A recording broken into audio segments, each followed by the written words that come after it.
আমি দুখানা ছবি দেখালাম ঘটনাচক্রে। এই ছবিগুলো যখন আমি দেখছিলাম, যখন গোটা পশ্চিমবঙ্গের মানুষ দেখছিল, রাজ্যের বিরোধী দলনেতাও দেখেছিলেন, তিনি কিছু মারাত্মক অভিযোগও করলেন। তার অভিযোগটাও একবার শোনাবো, শুধুমাত্র তোষণকে নেপথ্যে। আর অভিযোগের সঙ্গে আমি বলছি, অভিযোগ বিরোধী দলনেতা, তিনি বিরোধী রাজনীতি করছেন, তার অভিযোগ না হয় শোনালাম, কিন্তু যারা এই মুহূর্তে সোজাসুজি স্বর্ণালী দেখছেন, আমার আপনাদের কাছে প্রশ্ন, আপনারা কিভাবে দেখছেন বিষয়টাকে? ভুলে যান রাজনীতি, ভুলে যান রং, ধর্ম, দল, মত। হতেই পারেন আপনিও হয়তো তৃণমূল কংগ্রেসের সমর্থক, বহু বছর ধরে তৃণমূল কংগ্রেস করে আসছেন, মমতা বন্দ্যোপাধ্যায়ের ভক্ত। ভুলে যান, সব কিছু ভুলে গিয়ে আজকের এই ছবিটা দেখে বলুন, আপনি কি এই ছবিটাকে, এই দৃশ্যটাকে মন থেকে মানতে পারছেন, অ্যাকসেপ্ট করতে পারছেন? প্রশ্নের উত্তর থাকলে দেবেন, আমাকে জানাবেন। তার আগে আজকের আরও বেশ কিছু কথা আলোচনা করার আগে শুনুন বিরোধী দলনেতা শুভেন্দু অধিকারী কি বলছেন। অতীন ঘোষের একটা পুজোতে গেছেন এবং একটা বিশেষ সম্প্রদায়কে বার্তা দিচ্ছেন হিজাব পরে। হিজাবটা তিনি নিয়েছেন, হিজাবটা এরকম করে অতীন ঘোষ সাহায্য করছিল, আমি দেখেছি, এরকম করে নিয়ে এইখানে কানের সাইড দিয়ে ঢুকিয়ে তিনি আজকে পুজো উদ্বোধন করেছেন। সরাসরি হিন্দু আস্থা, হিন্দু রীতিনীতি, পরম্পরাতে আঘাত। পিতৃপক্ষে আজকে শেষ দিন, হিন্দুরা যাদের পিতামাতা গত হয়েছেন তারা পিণ্ডদান করেন, তাদের কালাসুচ থেকে মুক্তি পান, একদম পুরো প্ল্যান্ড ওয়েতে। যেহেতু হিন্দুরা বিভক্ত, হিন্দুরা ভোট দিতে যান না, মানে সবাই, একটা বিশেষ মেসেজ তিনি 32-33% ভোটারকে দিচ্ছেন, একটা clear message to consolidate her vote bank. আমি আবারও বলছি, বিরোধী দলনেতা তিনি বলছেন, যদি তিনি আজকে রাজনীতির কথা বলেননি, তিনি আমাদের ধর্মের কথাই বলেছেন, যে ধর্মকে কেউ কেউ মঞ্চ থেকে গন্ধা ধর্ম বলেও ডেকে দিতে পারেন।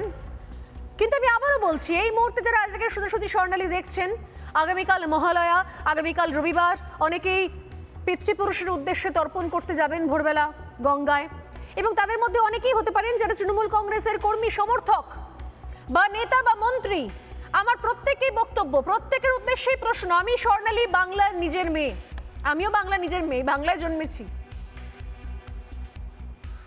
বাঙালি হিসেবে, বাঙালি মেয়ে হিসেবে, এই ধর্মের মেয়ে হিসেবে, যারা মা দুর্গাকে পুজো করে, মা দুর্গার জন্য অপেক্ষা করে থাকেন, যাদের কাছে দেবী দুর্গা শক্তির আরেক রূপ, যারা অপেক্ষা করে থাকেন, নিষ্ঠা ভরে পুষ্পাঞ্জলি দেন, তাদের সেই সমস্ত মানুষের কাছে আমার প্রশ্ন, যে আপনারা কি আদেও এই ছবিটাকে মানতে পারছেন? আমি স্বর্ণালী মানতে পারলাম না, আমি প্রতিবাদ জানালাম এখান থেকে। আমার সঙ্গে এই মুহূর্তে যারা রয়েছেন বিজেপি মুখপাত্র সজল ঘোষ, রয়েছেন সাহিত্যিক বিনায়ক বন্দ্যোপাধ্যায়, আমার সঙ্গে অনলাইনে রয়েছেন গবেষক মানস ভট্টাচার্য, গবেষক এবং শিক্ষক মানস ভট্টাচার্য। প্রত্যেকেই স্বাগত রিপাবলিক বাংলার সোজাসুজি স্বর্ণালীতে। সজলদা, আপনাদের বয়ান আমি তবু শুনলাম, আমি আপনার কাছে আসছি এই মুহূর্তে। আমি একবার বাকি তো দুজন আছে, তাদের কাছে আগে আসি, মানসদার কাছে আমি আসি।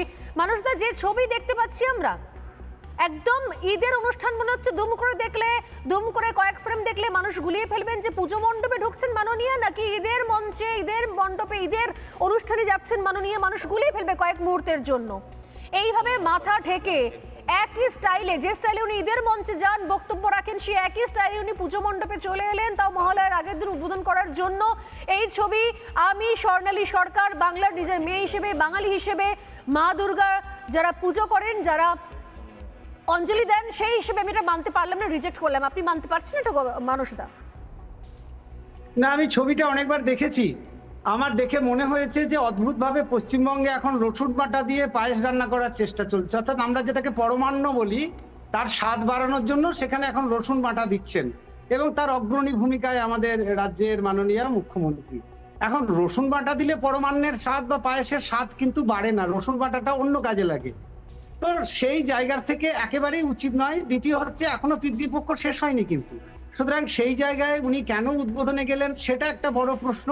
কারণ যতক্ষণ না অমাবস্যা শেষ হচ্ছে, কালকে 11:53-তে শেষ হবে, যখন দেবী পক্ষের সূচনা হবে তখন আলোর শুরু হবে, মানে চন্দ্র কলার, যেটাকে আমরা কলা বিভাজন বলি, যেটাতে 16 কলা পূর্ণ হবে লক্ষ্মী পুজোর দিনে, সেই চন্দ্রের কলা যতক্ষণ না শুরু হচ্ছে ততক্ষণ পর্যন্ত দেবীর উদ্বোধন একেবারেই নিষিদ্ধ, মানে এটা করা যায় না আর কি।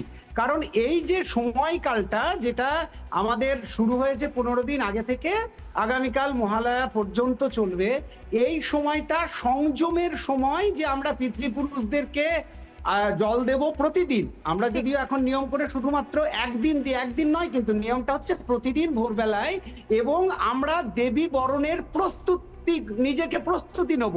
কারণ কি, তার একটা কারণ আছে, সেটা হচ্ছে যে এই যে ধর্ম এবং দেবী বরণের প্রস্তুতি, তার সংজ্ঞাতে বলা হয়েছে ধীতির ক্ষমা দামস্তেয়ং শৌচানাম ইন্দ্র নিগ্রহ।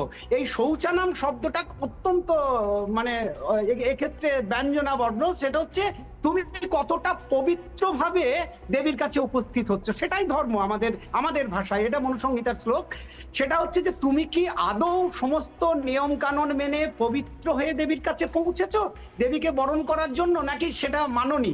সেটা যদি না মানো তাহলে তুমি ধর্ম মানোনি। তুমি যতই আরতি করো, যতই করো, তুমি যদি পবিত্র হয়ে না পৌঁছো তাহলে কিন্তু সেটা তুমি মানোনি। তুমি কি ইন্দ্রিয় নিগ্রহ? পোশাক আশাকে নয় মানুষদা, আমি একটা কাঁচা শাড়ি পরলাম, বা কেউ আপনি একটা কাঁচা শার্ট পরলেন, কাঁচা পাঞ্জাবি পরলেন, ধুতি পরলেন, সেটা তো শুধুমাত্র পোশাক আশাকে নয়, তো মানসিক বিষয়টাও রয়েছে। আমি কোন বার্তা দিতে চাইছি, আমি কাদেরকে খুশি করতে চাইছি, কাদেরকে তোষণ করতে চাইছি, আমি ভাবতে পারছি না কি করে এইভাবে একই কায়দায় একই পোশাকে কি করে ঈদের মঞ্চে যাওয়া যায়, আর কি করে পুজো প্যান্ডেলেও যাওয়া যায়, কি করে একই পোশাক হতে পারে। আমি প্রতিবাদ জানালাম। আমি নানা ধরনের কন্টেন্ট দেখার জন্য লাইক করুন, শেয়ার করুন আমাদের ফেসবুক পেজ, সাবস্ক্রাইব করুন আমাদের ইউটিউব চ্যানেল। পাশাপাশি অন্যান্য ব্রেকিং নিউজের জন্য অবশ্যই চোখ রাখুন রিপাবলিক বাংলায়।